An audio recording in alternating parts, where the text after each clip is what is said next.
She was dismissed the moment she stepped into the Thornhill mansion, where the reading of the will was taking place. An old gray linen dress, a faded green cardigan, and quiet flat shoes, just enough to make the room full of heirs clad in silks and sparkling diamonds, cast her disdainful looks, sharp smiles hiding behind the mask of politeness. A man wearing a yellow tie spoke first, half laughing, half mocking.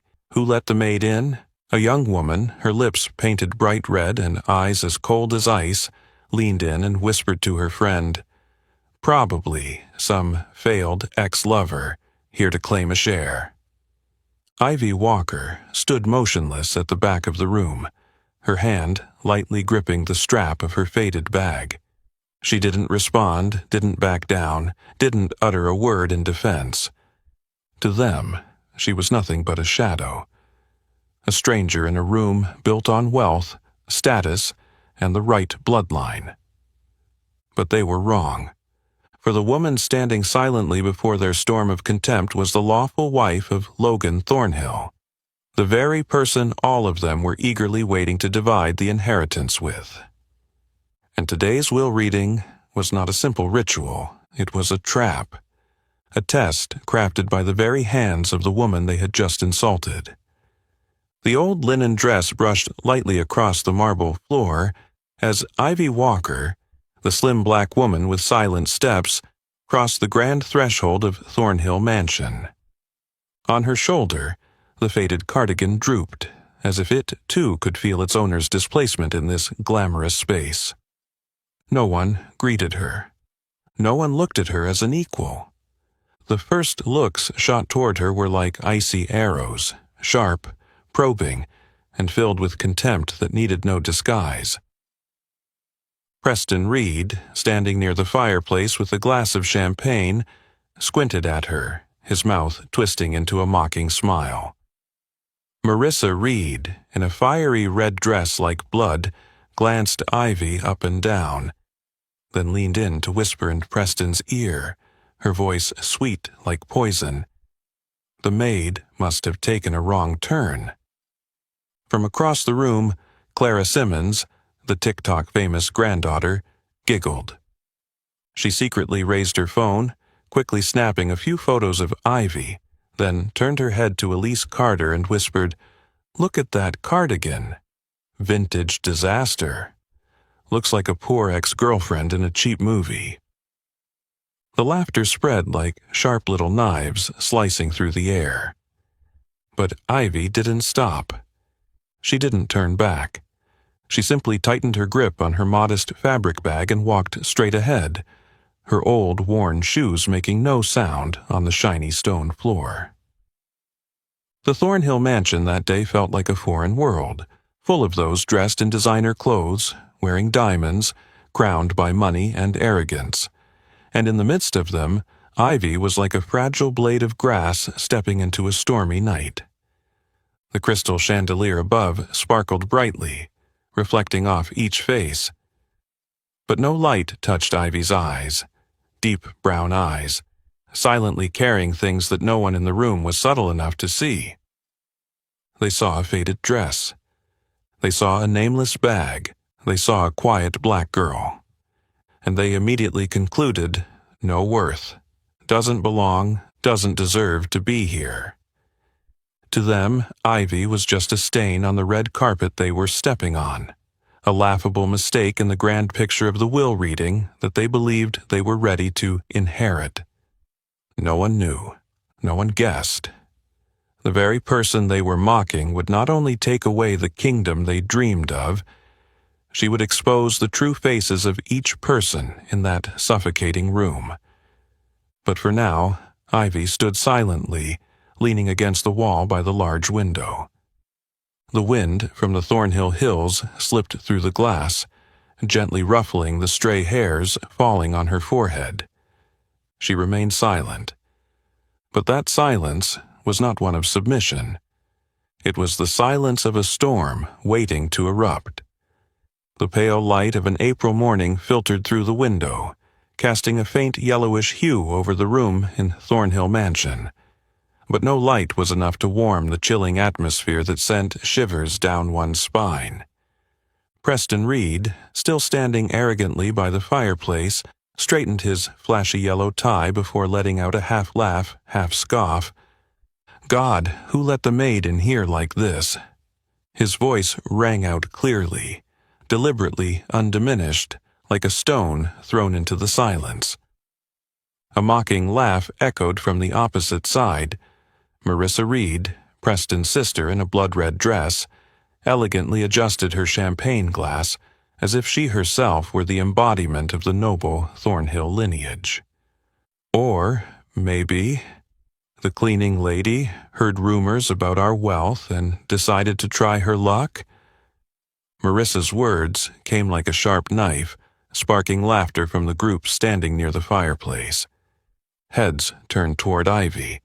This time, not just a glance, but an outright attack with eyes, with laughter, with contempt. From the corner of the room, Clara Simmons, the TikTok-famous granddaughter, squinted, lifted her phone, and aimed the lens directly at Ivy. Snap, snap, snap. Clara tapped quickly on the screen, the corners of her mouth curling with glee. In less than a minute, the photo of Ivy, the black woman in the old dress, standing lost among the opulence of the room, was up on Clara's social media, accompanied by a biting caption. "Found Logan's long-lost side chick. Thornhill trash." Clara's laughter echoed, sharp as breaking glass. "Let's see how many likes in 5 minutes," she whispered to her friend, Elise Carter, the former financial assistant at Thornhill Corporation, who was laughing so hard she nearly choked on her champagne. Elise didn't hold back.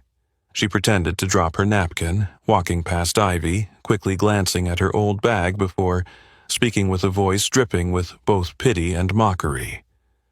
"Guess she brought a lunchbox for the buffet party." The wave of mockery, small but toxic, quickly spread. Each word was like a sharp, sweet knife, cutting through Ivy's dignity. But she remained still, hands firmly gripping the straps of her bag, amber eyes unblinking. From the cocktail table across the room, Trevor Monroe, an unpopular distant cousin, raised an eyebrow in amusement, waving for his friends to come over. "Hey, look at this! Logan's charity project came to claim their share." The group erupted in laughter. The sound of glasses clinking filled the air as fingers adorned with gold rings held their drinks. Everyone laughed. Everyone contributed. And no one asked, "Who is she?" They didn't need to know. In their eyes, Ivy's skin color, her faded clothes, and her proud silence automatically placed her in the lowest of the low. They saw only what they wanted to see, and used their words like dirty pebbles to throw at her. But Ivy didn't avoid it. She didn't bow her head, she didn't explain. She simply tightened her grip on her bag, her gaze as still as a lake before a storm, standing firm. While the atmosphere in the room grew denser, heavier with malicious laughter, phones flickered their screens like flashlights, scrutinizing her in the dark. On social media, Clara's post began to explode. "Who is this, seriously? Thrift store chic won't get you a spot in the will, sweetheart. This Thornhill house is really something for charity." Inside the room, the expensive white rose vases trembled in the breeze. Yet none of them felt the real storm quietly brewing in the heart of the room. A storm named Ivy Walker. The sparkling chandelier light reflected off phone screens, swirled in the champagne glasses, and danced in the eyes of those brightened by cruelty. Soft laughter, malicious whispers, and self-satisfied smirks spread like poisonous smoke, filling the lavish yet decaying atmosphere of Thornhill Mansion.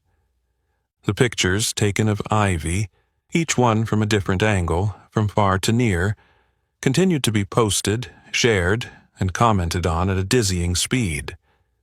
The venomous captions, like sharp knives, cut through Ivy's silence. "Wrong charity event room, poor girl." The poverty costume party has begun. Thornhill Estate needs to upgrade security ASAP. Each beep from a phone was like a hammer, driving the prejudice they had hastily imposed on the black woman in the faded dress deeper. And amidst the rain of insults pouring down, Elise Carter, in her sparkling silver evening gown and perfectly curled blonde hair, took another step in this cruel game. A calculating smirk appeared on her carefully made-up face. Elise grabbed a napkin from the cocktail table, pretended to wipe her hands, and discreetly pulled a Sharpie from her purse. She scrawled 2 large words across the napkin. Charity case, a charity beggar. With a face so innocent it was almost shameless, Elise wandered toward Ivy, pretending to bend down to pick something up. Then, very quickly, very skillfully, she slipped the napkin into the strap of Ivy's bag. A small, nearly invisible movement under the chandelier's light, but enough for Clara and Trevor standing nearby to spot it and burst into laughter. Trevor Monroe clapped loudly. "Oh my God, this has to be recorded in Thornhill history. Who needs assets when we have free entertainment?" Clara Simmons, holding her phone, tapped Elise's shoulder with the other hand, laughing so hard she could hardly breathe. "I'm posting this on TikTok," she chirped, her eyes sparkling with excitement. She zoomed in on Ivy's bag, where the white napkin peeked out, the black scribbled words like a stain on the fabric. Within less than a minute, the video was edited and neatly posted, with mocking background music and the caption, "Spotted, Thornhill's new charity mascot. Donations accepted at the door." As soon as the video was uploaded, the notifications of likes and comments flooded in like a waterfall. Those out there, people who had never known Ivy Walker, never seen her face except as a few pixels on a screen, joined the wolves, cheering, commenting, and condemning. Meanwhile, inside the lavish room, the air was thick with cruelty. No one stopped it. No one spoke up. No one, even those in sharp suits or women drowning in diamond jewelry, looked at the injustice with sorrow. They just laughed. They cheered. They continued throwing stones with their eyes, their whispers, and their gestures of contempt. A middle-aged man in a striped suit, Gerald Hayes, stepped closer, intentionally standing in front of Ivy, then turned to speak loudly for the whole room to hear, "When did Thornhill Estate start a charity room?" Laughter erupted. A few people even pulled out their phones, recording Ivy's reaction as if they were filming a circus act. A beep came from Clara's phone. She exclaimed with delight, 3,000 views in 3 minutes! Oh my God, this is pure gold content. Trevor didn't hold back, tearing another piece of paper from the napkin and scribbling, "Will work for inheritance." The group burst out laughing as he slyly stuck it onto the back of Ivy's old cardigan. Amidst all the chaos, Ivy Walker remained standing, motionless. She didn't swipe it away, she didn't shout, she didn't argue, she didn't shed a single tear. Her dark brown eyes quietly gazed out the window, where the misty hills in the distance swayed with the April winds, rolling over the lush green grass, free and unyielding. And that silence, that was not weakness but absolute resolve, only fueled the anger and aggression inside the room. Marissa Reed squinted at Ivy for a long time, then whispered into Preston's ear, "She's so thick-skinned. Doesn't she feel ashamed?" Preston smirked. "Don't worry.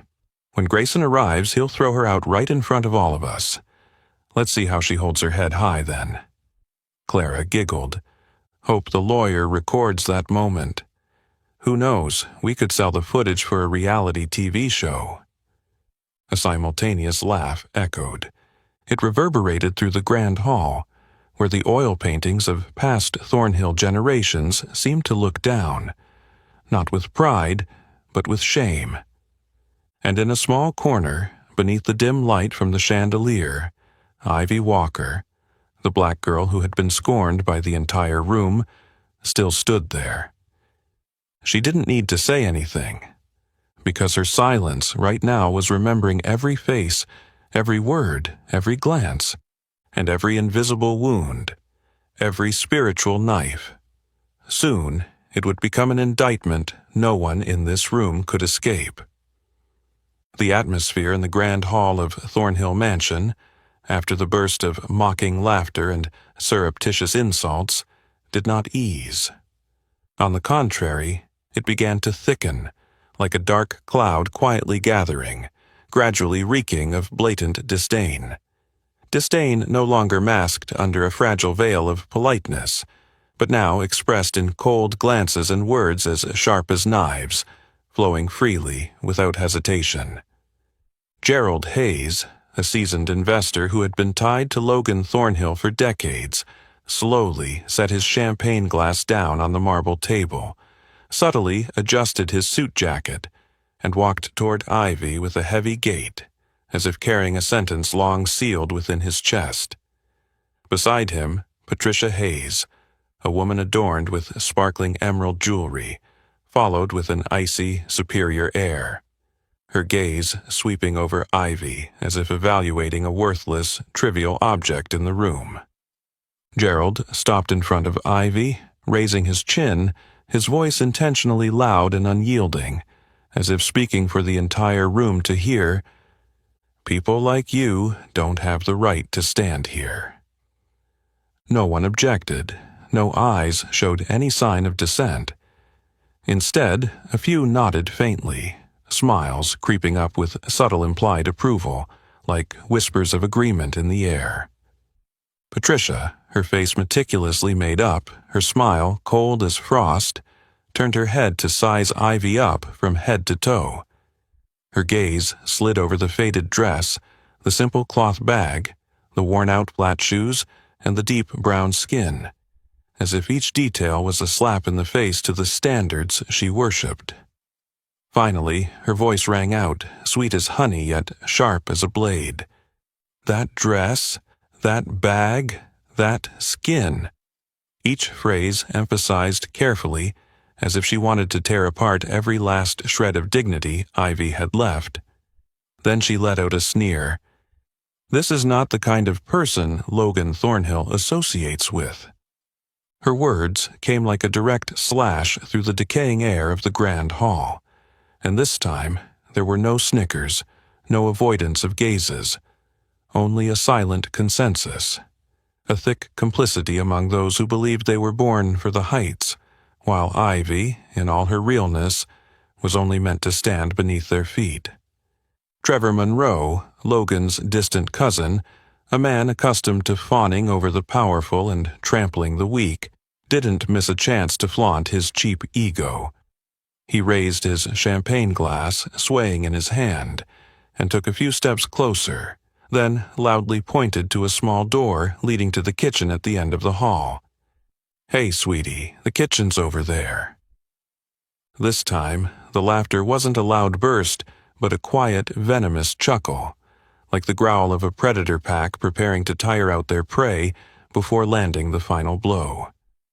Elise Carter, not even bothering to hide her snicker, placed her hand over her mouth in a fake gesture, then whispered to Clara Simmons, "She probably thinks this is some charity job fair or something."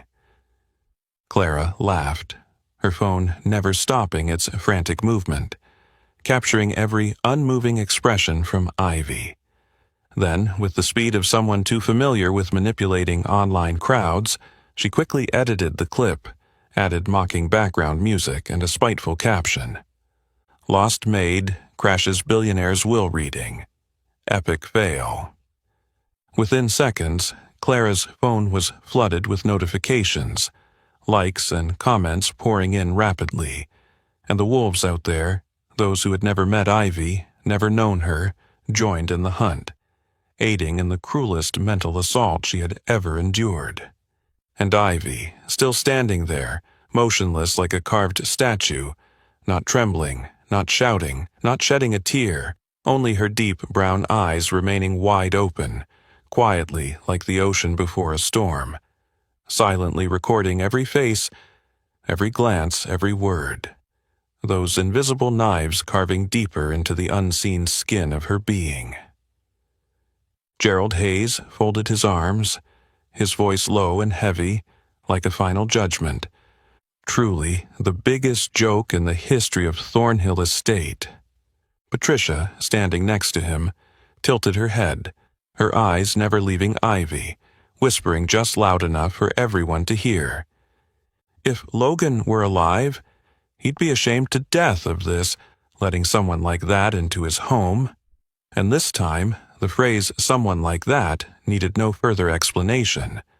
For everyone in the room, soaked in perfume, money, and fake pride, understood that it referred to her skin color, her humble origins they despised, her old dress not carrying a single luxury brand they deemed a sign of inherent worthlessness, to everything Ivy represented, the existence of someone who didn't fit the rigid class structure they held so openly and shamelessly in their hands. No one in the room wondered who the girl really was. No one stopped to ask why someone like Ivy was there at Logan Thornhill's will reading. No one, because in their eyes she had already been condemned the moment she stepped through that door, by her skin, by her dress, by the silent, proud demeanor they couldn't fathom. And amidst the fake, sparkling chandelier lights, amidst the whispered laughter like the breath of the dead, Ivy Walker, the black girl with eyes as deep as the ocean, still stood there, quietly like the darkness before dawn, silently collecting every cruel word, every contemptuous glance, every invisible indictment that, soon enough, those judging her would have to face in the fairest rage they had ever experienced. Because in this game, Ivy was never the hunted. She was the one waiting for the moment of judgment.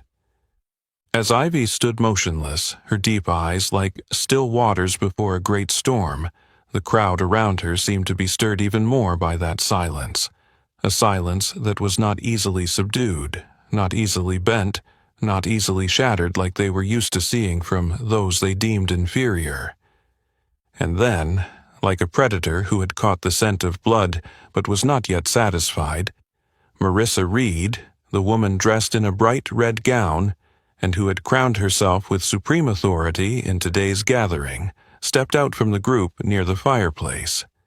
She strode forward with long steps, her high heels clicking sharply on the marble floor, each step like a hammer pounding the tension in the air, threatening to snap it apart.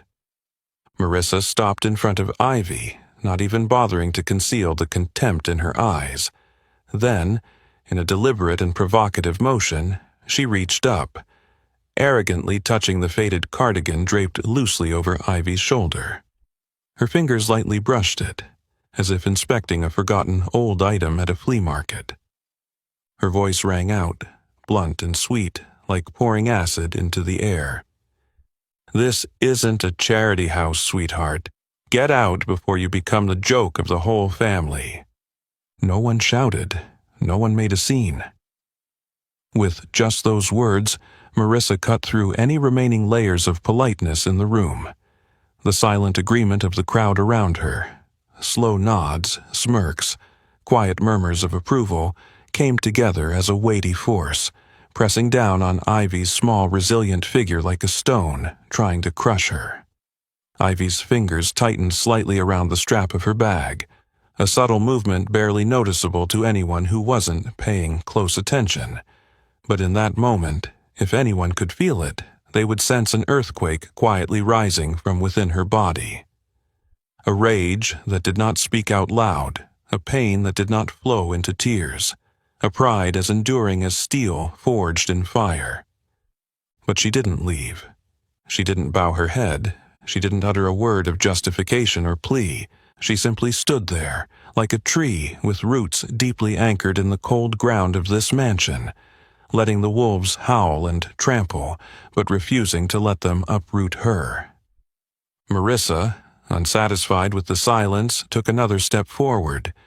the distance between them now only measured by breath. The strong, expensive scent of her perfume hit Ivy's nose like an invisible weapon, armed with hatred and arrogance. Marissa tapped her finger on the strap of Ivy's bag, as if confirming one last time that the item before her was not worthy of being present in this space, then turned away, her gaze sweeping over the crowd as if expecting silent applause for her public humiliation.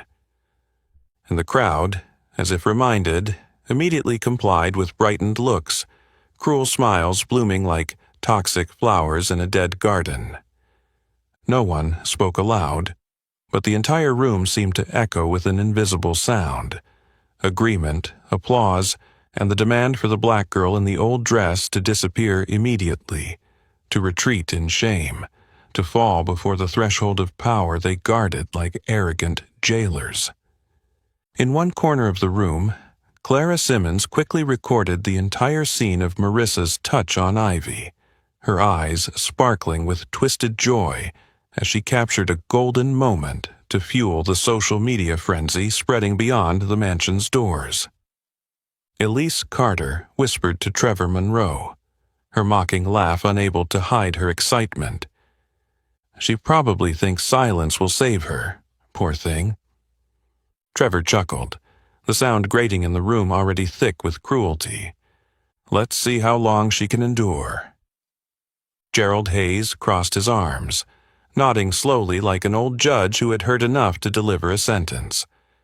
Patricia Hayes only smiled, but in that smile was a universe of contempt, a death sentence with no trial.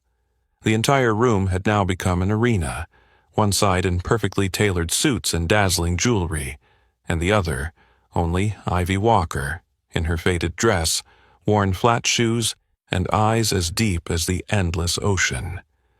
But Ivy didn't bow her head, she didn't step back, she didn't leave. And that moment when the scrawny black girl, amid a whirlwind of insults, cruel words, and venomous glares, still stood tall, calm, unbroken, unintentionally exposed the true face of the entire room, of all those who gave themselves the power to judge and humiliate others based only on the color of their skin and the clothes they wore. Because, in that moment, anyone who was perceptive could feel it. The weak one was not Ivy Walker. The weak ones were those who needed to trample on others to feel a little higher, but they didn't realize it. Not a single one of them. And the real storm still awaited them. As the last of the mocking laughter still lingered at the corners of the mouths of those who saw themselves as the elite, as the disdainful glares had yet to leave the silent figure of Ivy Walker, the large door at the far end of the grand hall creaked open, the sound heavy, as if even the old house itself felt weighed down by what was unfolding within it. Arthur Grayson, the Thornhill family's head lawyer, a man long accustomed to the underhanded battles of hidden wealth and deceit, stepped in, his gait measured, holding an old leather briefcase everyone knew contained what they most longed for, the final will of Logan Thornhill. In Grayson's hand, a large envelope, sealed with red wax, bearing the Thornhill family seal, lay quietly like a judgment that was about to fall.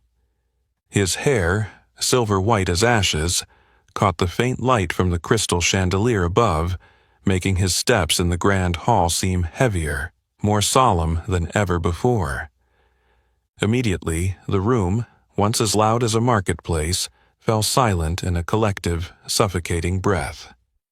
The fragmented laughs and sarcastic remarks shattered in the air, leaving only the soft April wind passing through thick glass windows, carrying with it a cold, silent chill that swept across the room.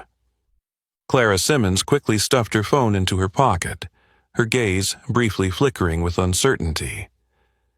Elise Carter smoothed her dress, trying to regain her composure. Trevor Monroe set his drink down, clasping his hands in front of him like a student waiting for a good grade.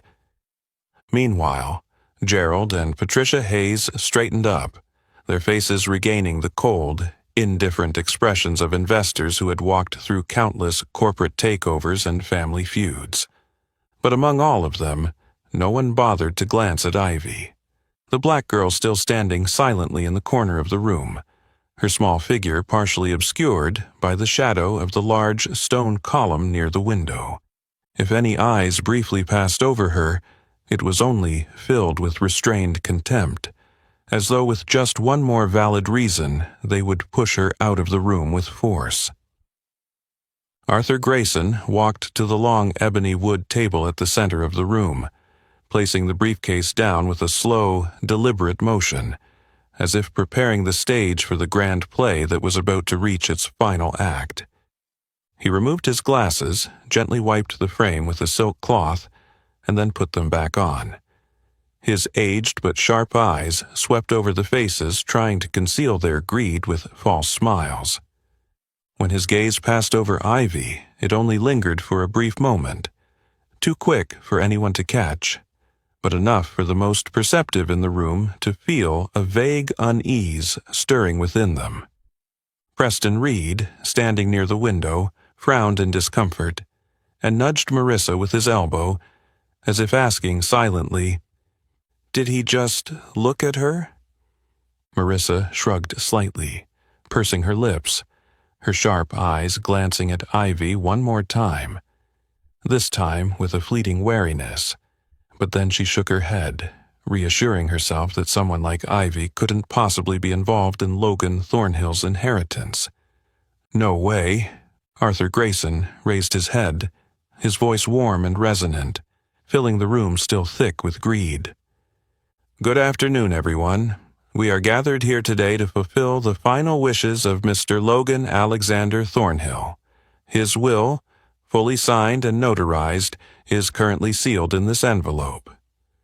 He placed his gnarled hand upon the envelope in a ritualistic motion, causing everyone present to hold their breath in unison.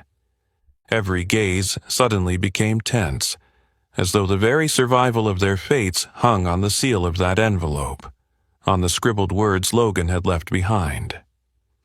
In the taut atmosphere, Ivy remained standing, gripping the strap of her bag, her eyes following Grayson's every movement without blinking, but there was no sign of greed or nervousness, just a calm as deep as the ocean, and something silently powerful waiting, like a tiger in wait.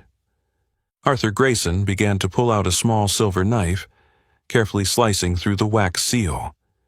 The sound of the knife scraping through the dry wax was faint, but in the silence of the room it rang out like a gong announcing the arrival of a judgment. And in that moment, the brief moment when the envelope began to crack open, every eye, every longing, every suppressed fear that each person had been holding back surged to the surface, blazing like a fire ready to consume everything. Only Ivy remained standing there, silent as a bystander, but her eyes, if anyone were to look closely, shone with an unusual light, as if she had already foreseen everything that was about to unfold, and the cold wind blowing through the old window frames carried with it a faint sound like a whisper, the whisper of change quietly sweeping across Thornhill Estate. The change that no one in this room, except for her, could stop. As soon as Arthur Grayson cut the wax seal, a suffocating tension swept through the room, carrying with it a sense of impending doom that clung tightly to the shoulders and eyes of everyone present. No need to read the contents, just the unusually calm and composed demeanor of Grayson, combined with the mysterious presence of Ivy Walker, standing silently in the corner of the room, was enough to stir their greed into an open, blatant anger. And the first to erupt, like a fire ignited by gasoline, was Gerald Hayes. He, who had been pretending to be composed only moments earlier, suddenly jumped up from his seat, his face flushed red, his trembling finger pointing directly at Ivy, his voice booming so loudly it echoed off the ancient stone walls. "Imposter! Definitely trying to scam money. There's no way Logan would have allowed someone like her to be involved with the Thornhill estate." In that moment, the room seemed to split in two. On one side, the surge of anger from those worried about the inheritance they had long planned for. On the other, the still figure of Ivy, as silent as a stone pillar in the desert. Patricia Hayes, not wanting to let her husband face the fury alone, stepped forward, clutching her expensive crocodile leather handbag, her eyes blazing with hatred as she looked at Ivy, then coldly added, her sweet tone chilling, "She's probably hiding fake documents in that cheap bag. Someone check that bag." The mocking laughter and murmurs immediately flared up like a wildfire spreading across dry grass. Those who had previously kept neutral expressions began to waver, joining in with their eyes, their poisonous whispers, their silent but filthy complicity. Trevor Monroe squinted, muttering just loud enough for those around to hear, "Just rummage through that bag and you'll know right away. Beggars are always good at hiding scams and old junk like that." Elise Carter, standing behind Clara Simmons, threw Ivy a disgusted glance, then nudged Clara, signaling her to continue recording the scene, as though this was a priceless comedy that they had to preserve as evidence of their self-proclaimed righteousness. Clara Simmons quickly adjusted her phone, pointing the lens at Ivy, her finger poised to capture the moment when the crowd would drag Ivy out of the room as though she were a thief caught red-handed. In Clara's mind, the venomous captions and mocking hashtags began to form, like arrows ready to strike. The atmosphere in the Thornhill Mansion's grand hall had now become so heavy, so stifling, thick with anger, prejudice, and the fear of losing their entitled rights, that the well-tailored suits and dazzling dresses seemed like nothing more than cheap disguises for hollow, petty souls. The shouts demanding, "Throw her out! Get rid of the imposter! Check that bag!" grew louder and more frequent. No longer isolated remarks, but a swelling wave of fury that rolled through the room. Fists clenched, eyes burning with hatred, footsteps began to close in on Ivy. Like a spontaneous trial where there was no judge, no rules, only a bloodthirsty crowd playing the roles of judge and executioner. And amid the chaos, Ivy Walker stood still, not shrinking her shoulders, not stepping back, not uttering a word of defense. Her eyes, those dark brown eyes, remained calm, steady, deep, as if she already knew everything that was about to happen, and was not afraid. Arthur Grayson, having silently observed from the moment the envelope was opened, remained like an ancient statue, sharp despite his age. Only when the crowd began to rush forward, surrounding Ivy, preparing to turn everything into a public humiliation beyond repair, did he slowly raise his hand, his palm open, a simple yet commanding gesture. Grayson's voice, low but as firm as steel, immediately cut through the crowd, freezing the air. "Enough! Silence!" The shouting stopped abruptly, as if snapped in two. Footsteps that had been charging forward halted mid-stride. Eyes, burning with fury and fear, turned to Grayson, confused and furious. He repeated, this time slowly, each word like a nail hammered into the marble floor beneath him. "This is a legal will reading. Any disruptive behavior will be recorded and could be prosecuted under the law. Do you want to lose more than that?" The silence that followed was heavier than the sound of thunder. The crowd hesitated, uneasy, stepping back, but their anger and suspicion still simmered beneath the surface. They hadn't given up, but neither dared challenge Grayson's authority. In that moment, Ivy stood still, her head held high, her eyes no longer just resolute, but beginning to glimmer with something else, a light of justice about to descend, irrevocably. And those who had just clamored to throw her out, those who had yelled to check her bag, those who trembled under Grayson's power, would soon realize that today's will reading was not just a battle for inheritance, it was a trial. a judgment. And they, them, the ones who thought they held the power, would soon realize they were the ones being judged. The silence, after Arthur Grayson's request, was not merely a fleeting moment, but stretched into a thick, oppressive curtain that covered the entire Thornhill Hall, making each breath feel heavier, more labored. The crystal chandelier above still shone brilliantly, but its light now had none of the former radiance of glory. It was cold, like the moonlight falling on a graveyard.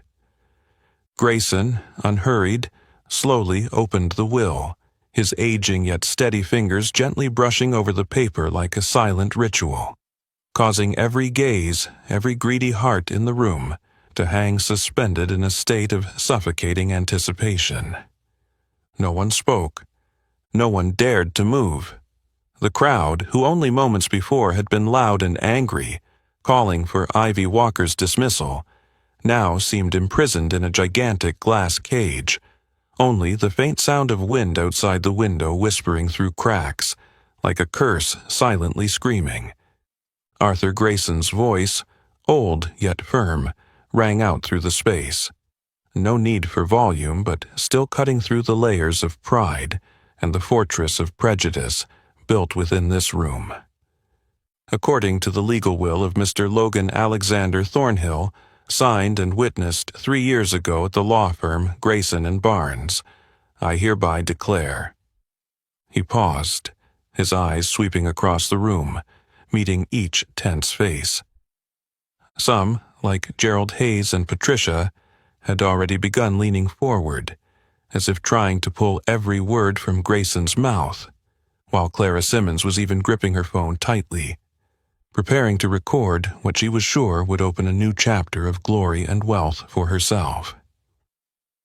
That Mr. Logan Alexander Thornhill, Grayson continued, his voice as even as the toll of a death knell, has left no assets, shares, real estate, or financial interest to any of the family members present here, nor to any partners or advisors associated. A moment of deathly stillness. A silence more terrifying than any scream. All sounds in the room, the gentle clink of glasses, the soft sighs, the scraping of heels on the carpet, suddenly disappeared, as if the entire room had been swallowed by an enormous vacuum. The faces of those in the room went pale. The ghost of terror, doubt, and unrestrained fury passed through every pair of eyes, every trembling lip that wanted to argue but couldn't find the words. Preston Reed clenched his fists so tightly that the knuckles turned white, his eyes fixed on Grayson as though trying to find a crack, a mistake, a chance for redemption. But the old lawyer calmly turned to the next page. Grayson, not allowing the shock to subside, immediately dropped the second bomb, his voice steady and sharp as a cold scalpel. All of Mr. Logan Alexander Thornhill's personal assets, company shares, real estate, intellectual property, and all existing and future assets, with an estimated total value of over 90 billion USD, will be transferred to the one person he trusted, loved, and chose as his legitimate heir. A breath caught in everyone's throat. A heartbeat skipped in their chests. His lawful wife, Ivy Walker. Her name echoed through the room like a thunderclap in clear skies. No warning, no mercy, no chance to prepare. In that moment, every pair of eyes that had once looked down on, mocked, and despised the black girl in the faded dress snapped toward her, as if for the first time they truly saw her, but not with pity or mockery as before, but with terror, panic, the complete collapse of belief and pride. Clara Simmons dropped her phone, the sharp crack of it shattering into the silence. Marissa Reed clutched her mouth, her eyes wide as if about to explode. Trevor Monroe staggered back a step, the wine spilling from his glass, but he didn't care. Gerald Hayes shook his head repeatedly, muttering meaningless words as though trying to wake himself from the nightmare unfolding before his eyes. And Patricia Hayes, who had sneered at Ivy's cloth bag just moments ago, now stood frozen, her hand clutching her handbag so tightly that the glossy leather wrinkled like it had been burned.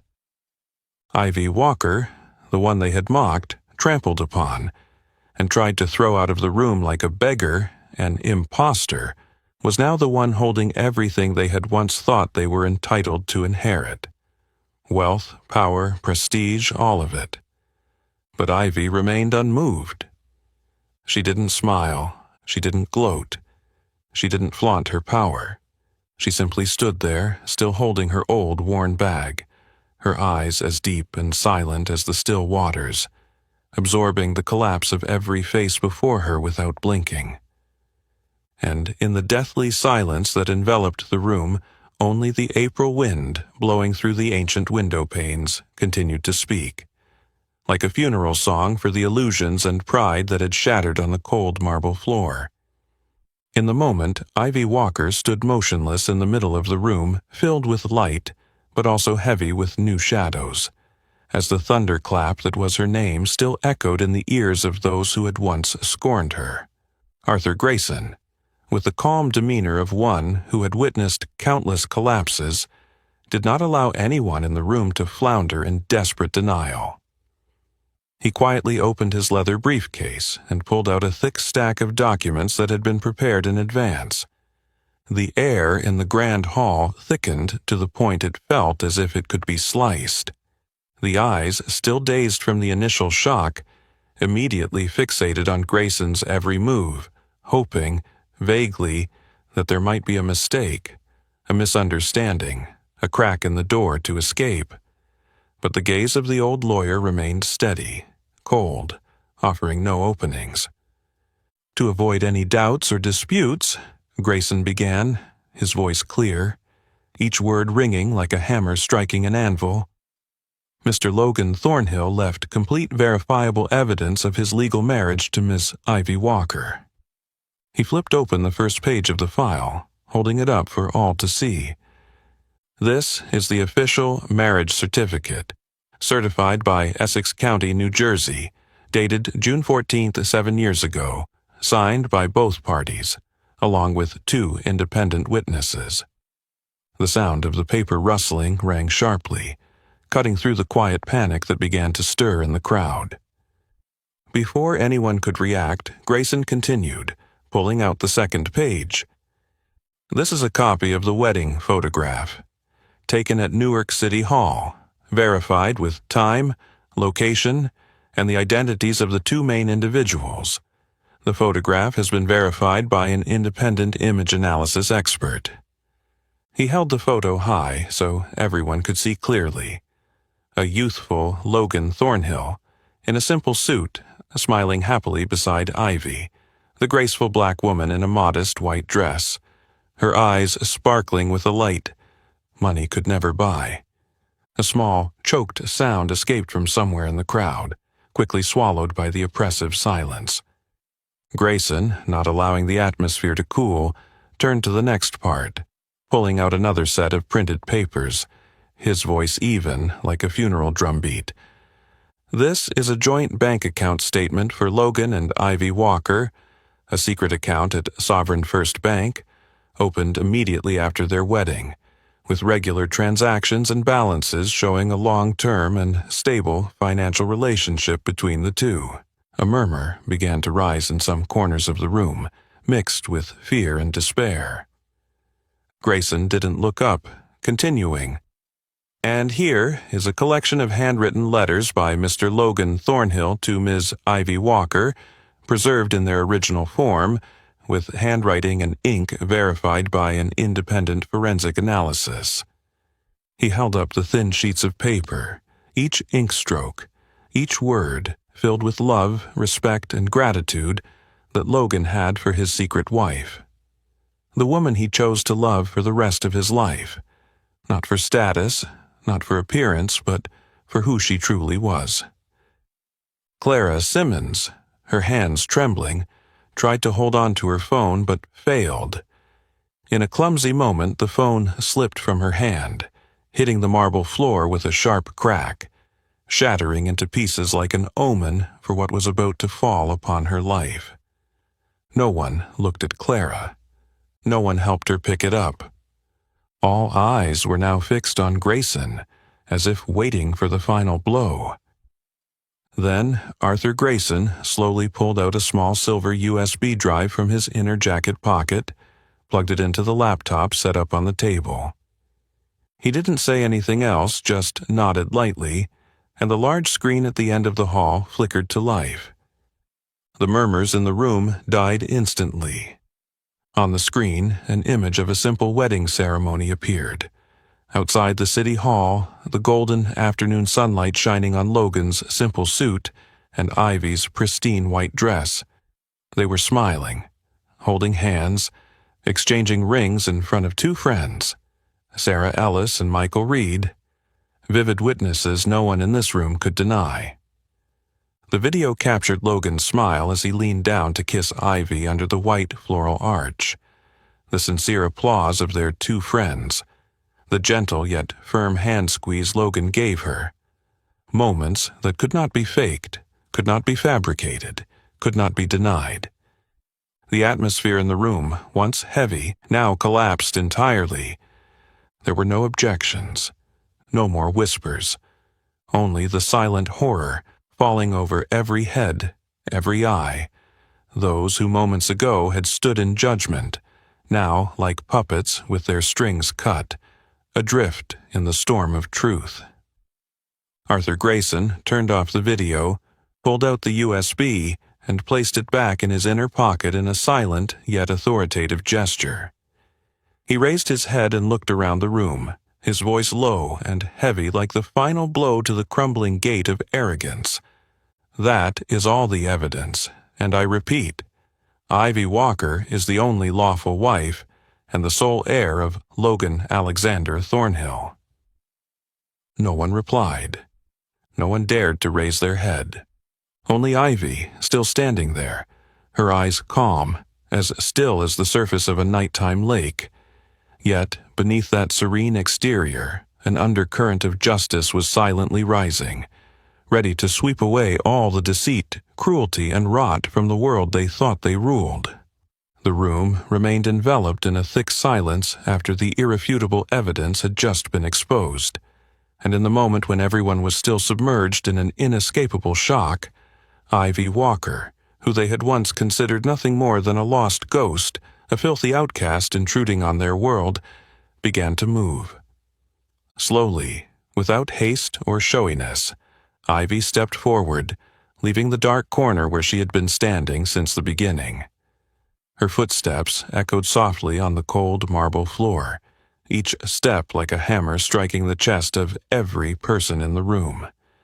Her faded linen dress fluttered with each step, yet her figure remained strangely steadfast, as if the very space itself had to part for her, as if all gazes, whether filled with hatred or terror, were irresistibly drawn to her.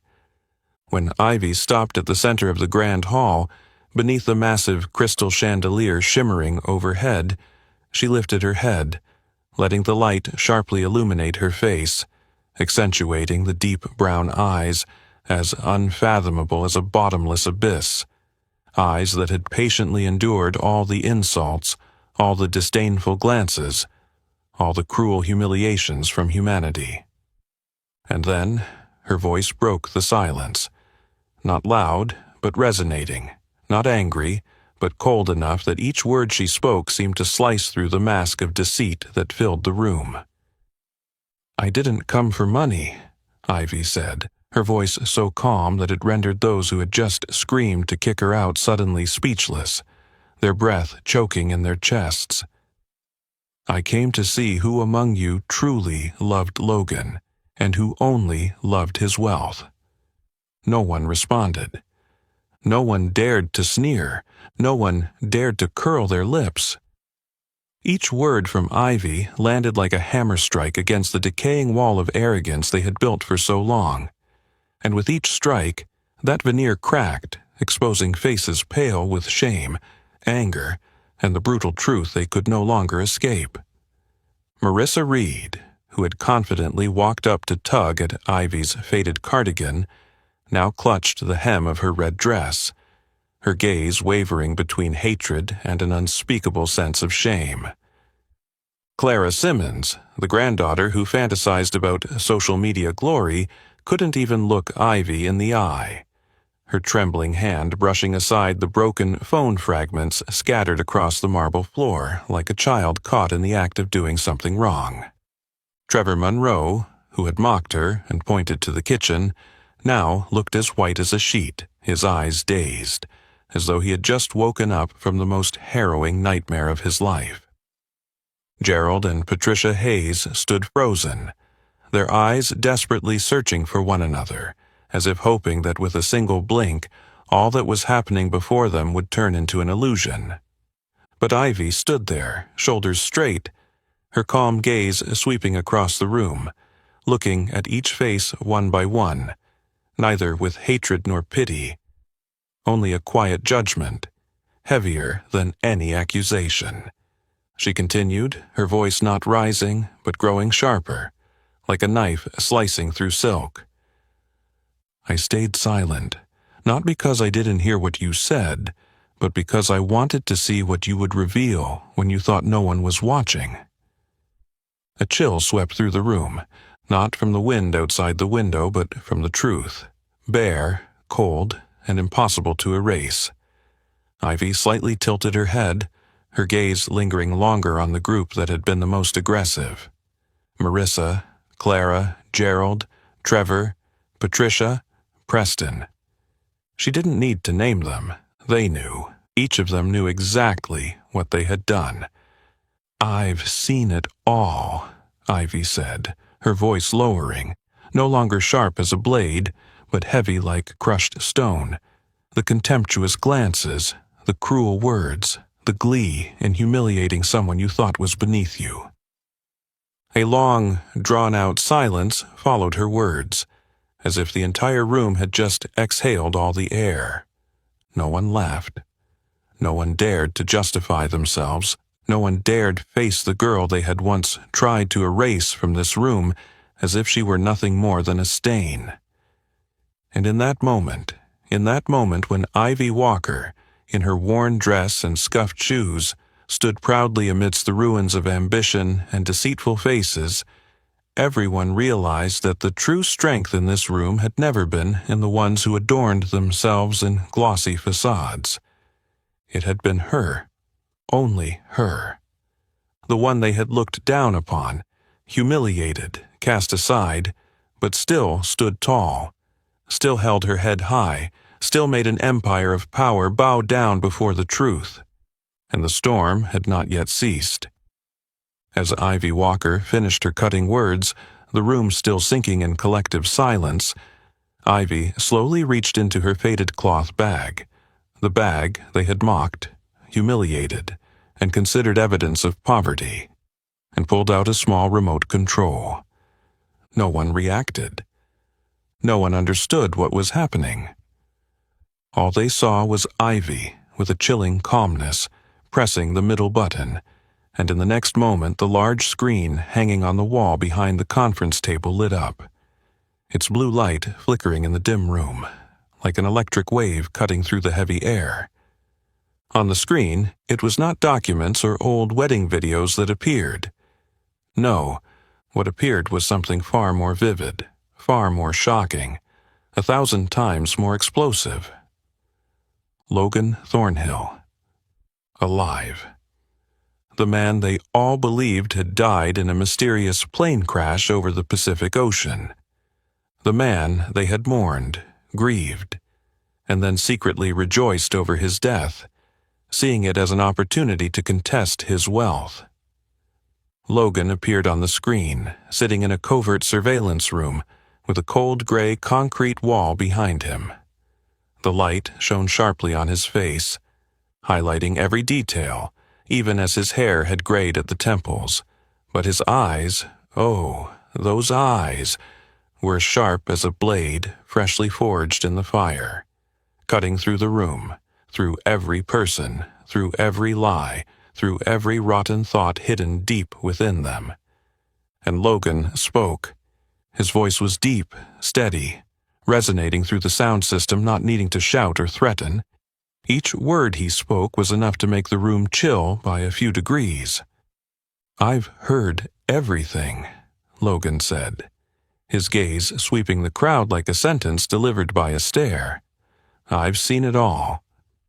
He paused, letting those words sink into every person's skin, then continued, his voice as cold as the winds from the Arctic. "Every word of contempt, every look of disdain, every mocking laugh." Each of Logan's words was like a hammer striking down on the ruins the people before him had built, only to collapse under their own greed and cruelty. Marissa Reed, once a symbol of arrogance and pride in the family, took a step back, her lips trembling, her hand instinctively gripping the hem of her red dress as though trying to hold on to a piece of dignity that had long rotted away. Clara Simmons, the granddaughter who once laughed gleefully at mocking Ivy, now stood pale as wax, her panicked eyes glued to the screen, as if hoping that if she closed her eyes tightly enough, everything would disappear. Trevor Monroe, Gerald Hayes, Patricia Hayes, each of them, those who had thought they would tear the fortune apart like vultures, now looked small, disheveled, pitiable under the cold gaze of the man they had once risked their honor to betray. Logan tilted his head slightly, his piercing gaze locking onto each face. "No excuse will save you." His voice didn't need to be loud, for the weight of each word crushed every excuse before it could even form.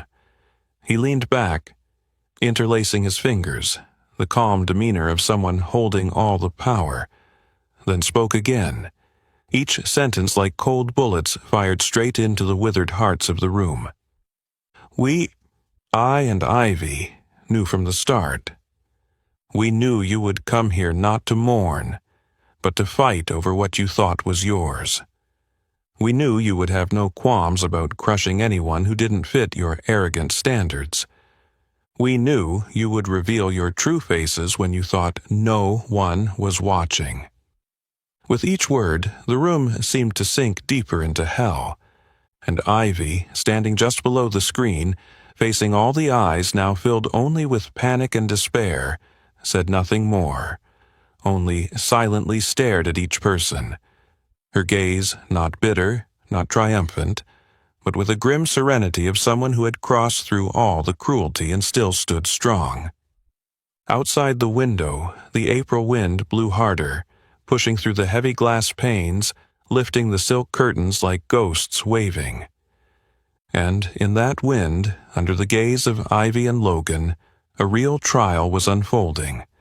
A trial with no judge, no jury, because the sentence had already been passed, and the guilty had already confessed through their actions, words, and glances over the course of all this time. The storm, now, had truly begun. As the screen remained brightly lit and the cold wind outside the window continued to blow through the ancient stone walls, Logan Thornhill, with eyes sharp as blades, scanned the room one last time in the storm of truth that had torn it apart, then leaned forward, his hands placed on the table. His voice rang out, deep and heavy, like the tolling of a death knell. "The will reading today," Logan began, each word seemingly etched into the marble floor beneath everyone's feet, "is not just for the division of assets." He paused, his gaze lingering on the faces still stunned, pale from fear. "This is a test, a trial, designed by none other than Ivy, my wife." His voice remained steady, void of any gloating, only a deep disappointment in each word, like a teacher who had seen the students he once hoped for turn out to be nothing but thieves. The room fell silent. Those who had once seen themselves as the elite, Preston Reed, Marissa Reed, Clara Simmons, Gerald Hayes, Patricia Hayes, Trevor Monroe, one by one, were torn from their veneer of nobility, revealing their true, pitiful, shameful faces. Logan slowly stood, his figure, even through the screen, looming like a cold, unyielding iceberg pressing down on the room. He didn't need to shout. He didn't need to raise his hands. Just his voice, his eyes were enough to deliver judgment. "Those," he continued, his voice low and firm, "who mocked, insulted, and humiliated Ivy, the woman who loved me unconditionally, who stood by me not for money or fame, will be completely removed from this will." The words "removed" rang out like a hammer, striking the hearts of everyone standing there. Grayson, now standing by the table with a brief list in hand, ready to announce, let Logan finish delivering the sentence in his own way. Logan didn't soften his tone. His eyes were sharp, like a sword cutting through silk. Preston Reed, Marissa Reed, Clara Simmons, Gerald Hayes, Patricia Hayes, Trevor Monroe. He read each name decisively, like reading off the names of those defeated in a war they hadn't known they had already lost. Each name spoken was like a bowing head, a choked sob, a painful gasp they could not hold back. Clara Simmons staggered, her hand gripping the edge of the table, her pale lips trembling uncontrollably, as if she were trying to fight the dizzying reality that had just crushed her life. Marissa Reed gripped Preston tightly, but Preston had let go, his face ashen, his eyes vacant, like a soulless corpse. Trevor Monroe, who once considered himself blood and power beyond question, now stood a trembling ghost, muttering meaningless words, his eyes lost like a child lost in the market. Gerald and Patricia Hayes, who had once boasted about buying the Thornhill estate to renovate it to fit their stature, now stood frozen, their eyes wide, staring as if they had just witnessed their entire world shatter before their eyes. Arthur Grayson, not allowing the suffocating silence to drag on, stepped forward, his voice even, void of any emotion. According to the additional clauses signed by Mr. Logan Alexander Thornhill, the individuals just named will lose all inheritance rights, access to assets, and any financial or honorary privileges related to the Thornhill estate. His voice echoed through the room like the shrill bell of a funeral. Effective immediately. Each word fell like the final nails in the coffin of their greedy dreams, their petty schemes that they had quietly nurtured for years. No one said a word. No one cried out loud. No one dared to object. Because they all knew the insults, the disdain, the cruelty they had poured upon Ivy Walker that day had already been imprinted into the surveillance tapes, into Logan Thornhill's gaze, into the history of the Thornhill family. There was no way to erase it. No escape left. Ivy Walker, the black girl who had once stood silently in the corner of the room, now stood firm in the center of the light, her head held high, her eyes calm as she looked down at those who had once scorned her, without the need for any threats or revenge. The greatest punishment was to let them live the rest of their lives in the nightmare they had created for themselves. And in the cold wind blowing through the ancient windows, the storm of justice continued to howl, sweeping away all that was rotten, decayed, still lingering in the old Thornhill estate. Grayson wasn't in a hurry, nor did he make any loud gestures. He simply continued his work with cold indifference, reading off each name that had been struck from the will, like an unavoidable sentence.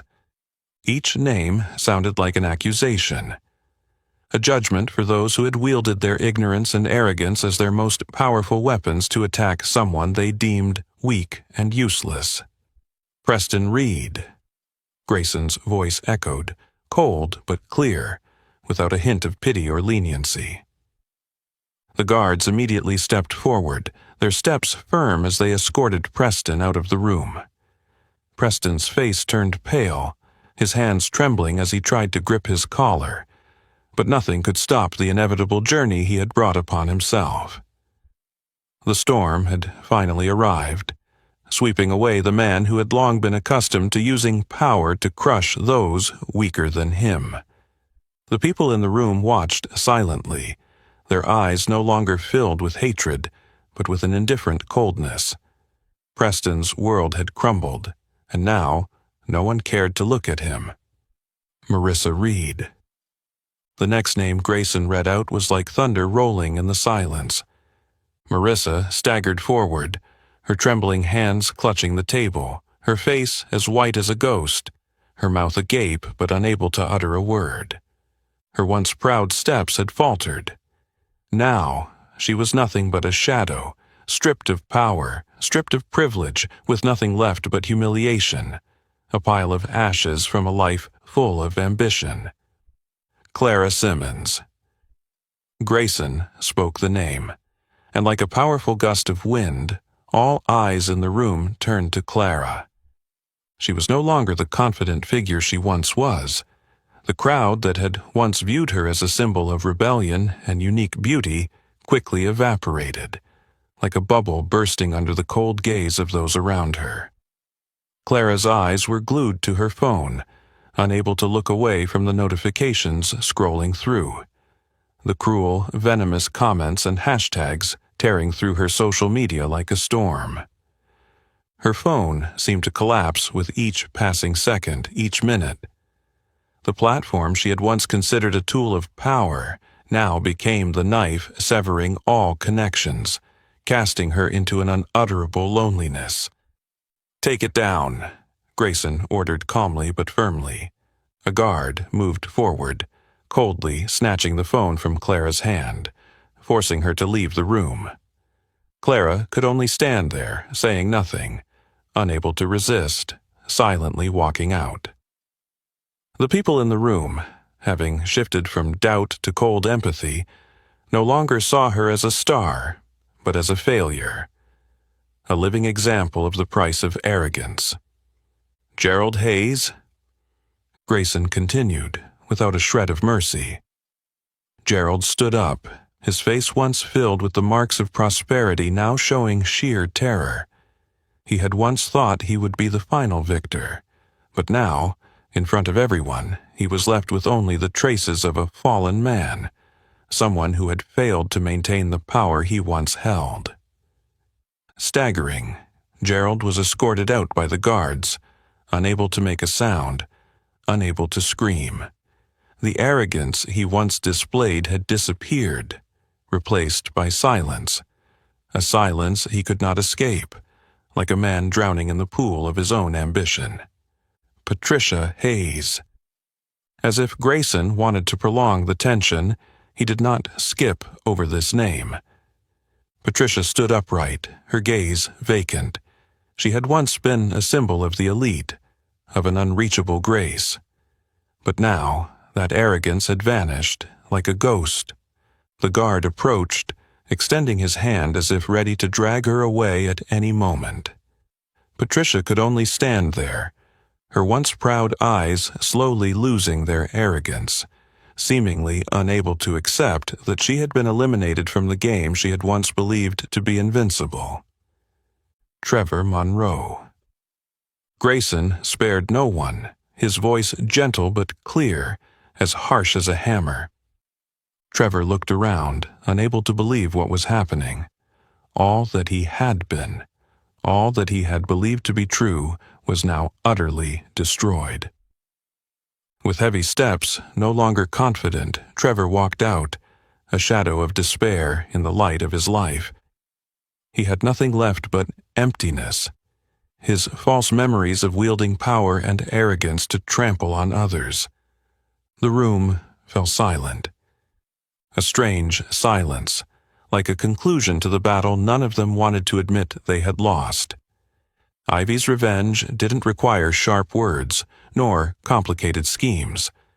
All it took was the truth, the courage, and a soul that could never be broken. In that stillness, each person left, pushed out like those with no value, and only Ivy Walker remained standing, unwavering, her gaze unshaken. A real storm had begun. but it was a storm of purity, sweeping away all the falsehoods, all the people who had once believed themselves above everything. As the large doors finally closed behind the false ones, escorted out of the room, and the sound of stumbling footsteps and desperate groans faded into the cold hallway, the Thornhill Hall was left in a quiet void, a silence that was completely different from the suffocating, brutal atmosphere that had once filled the space. Logan Thornhill, through the large screen, still sat there, his gaze steady, his cold face now softened just slightly. His eyes scanned the remaining few in the room. A small group, only 3 people, 3 faces silent but resolute, 3 flickers of quiet fire that had not been extinguished by the storm of greed. "Not everyone failed this test," Logan said, his voice deep but warmer, carrying a fragile light like the dawn after a storm. "The 3 of you, those who did not mock, did not humiliate, did not turn away, have shown me and Ivy that kindness, compassion still exist." His gaze slowly lingered on the 3 standing at the far end of the room. Sarah Ellis, the humble nurse, her hair streaked with silver, but her eyes still clear and filled with compassion, who had witnessed Ivy and Logan holding hands in their modest wedding 7 years ago, now stood firm amidst the ruins of the room, her gaze as warm as it had been on that first day. Michael Reed, the thin librarian with a worn cardigan and thick glasses, who had quietly greeted Ivy every time she visited the library, never once asking questions, never mocking, only offering sincere respect. And Anna Brooks, the petite groundskeeper, always with muddy gloves and a gentle smile, who was the only one to offer Ivy a glass of water when she quietly entered the will reading, amidst the scornful glares, without a word, without doubt or judgment. Logan nodded, as if each nod carried a profound gratitude. Sarah Ellis, Michael Reed, Anna Brooks. You have not only kept loyalty to my memory, but you have also preserved your own dignity when others lost it. Grayson stepped forward, on Logan's behalf, his voice clear, carrying a rare respect. By the decision of Mr. Logan Thornhill, as of today, Sarah Ellis, Michael Reed, and Anna Brooks will be recognized as honorary members of the Thornhill family. They will be guaranteed lifetime financial benefits, including housing, allowances, insurance, and the right to participate in the charitable activities that Ivy Walker will personally establish. No cheap applause rang out. No fake cheers filled the air. Only a solemn silence, a heartfelt emotion spreading across the room like a warm wave sweeping through hearts that could still be moved. Sarah Ellis raised a hand to cover her mouth, her eyes brimming with tears, her chest heaving with emotion she couldn't contain. Michael Reed gently bowed his head, his thin hand trembling as he gripped his glasses, as if trying to find something to lean on to keep from crying in the grand hall. And Anna Brooks, the small girl with rosy cheeks from embarrassment, stood still, her hands tightly clasped in front of her, her eyes wide with amazement and boundless gratitude. Ivy Walker, who had stood silently from the beginning, finally moved toward the 3.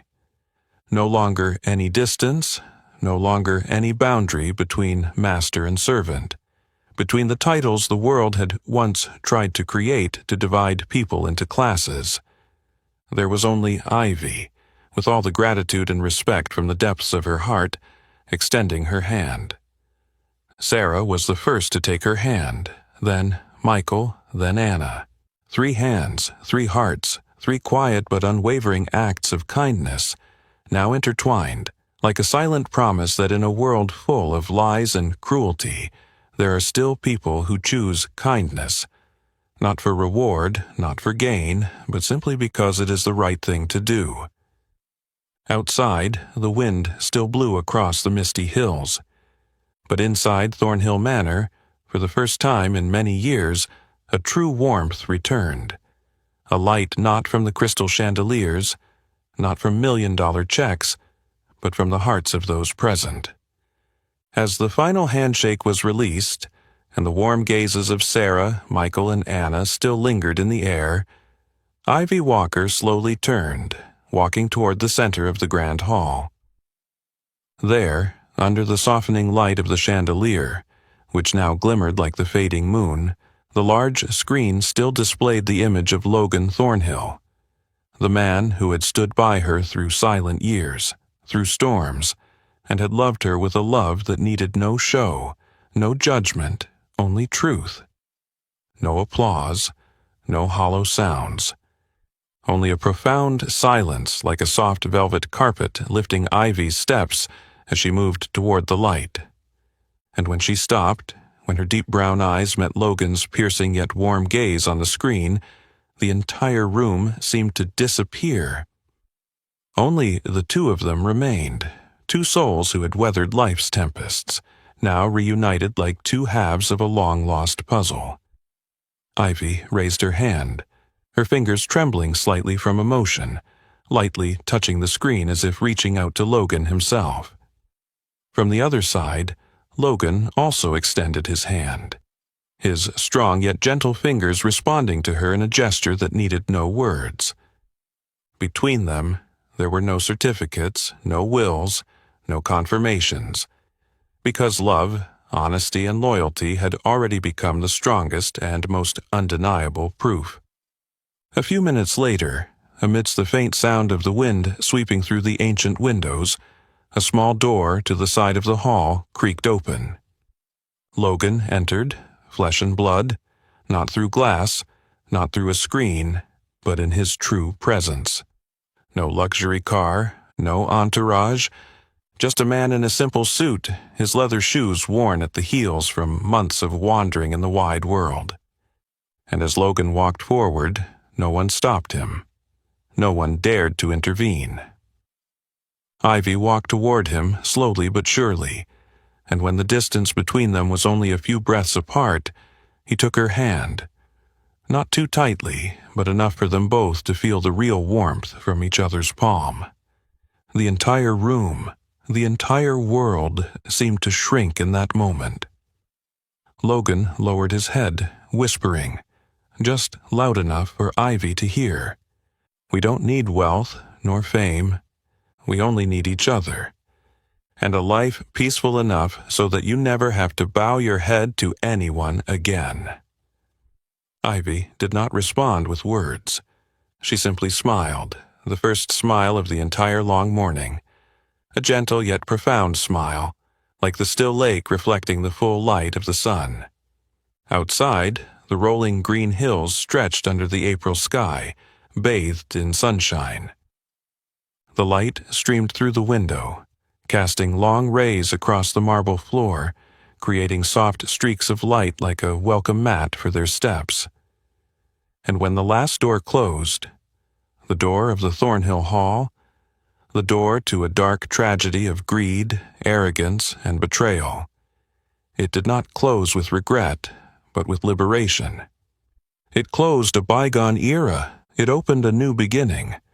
A beginning built not by schemes, not by conflict, but by honesty, by resilience, and by a love that needed no proof from any material possession.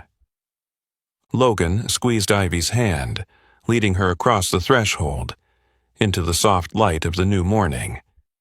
Their shoes gently tapped the warm stone beneath the sun, leaving long, straight footprints stretching toward the vibrant green hills in the distance.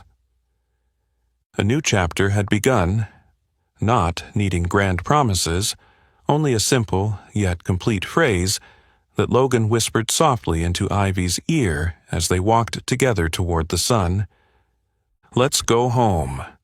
If this story touched your heart, don't forget to like, share it with friends who might also need a reminder of love and justice, and subscribe to the channel so you don't miss the next inspiring stories.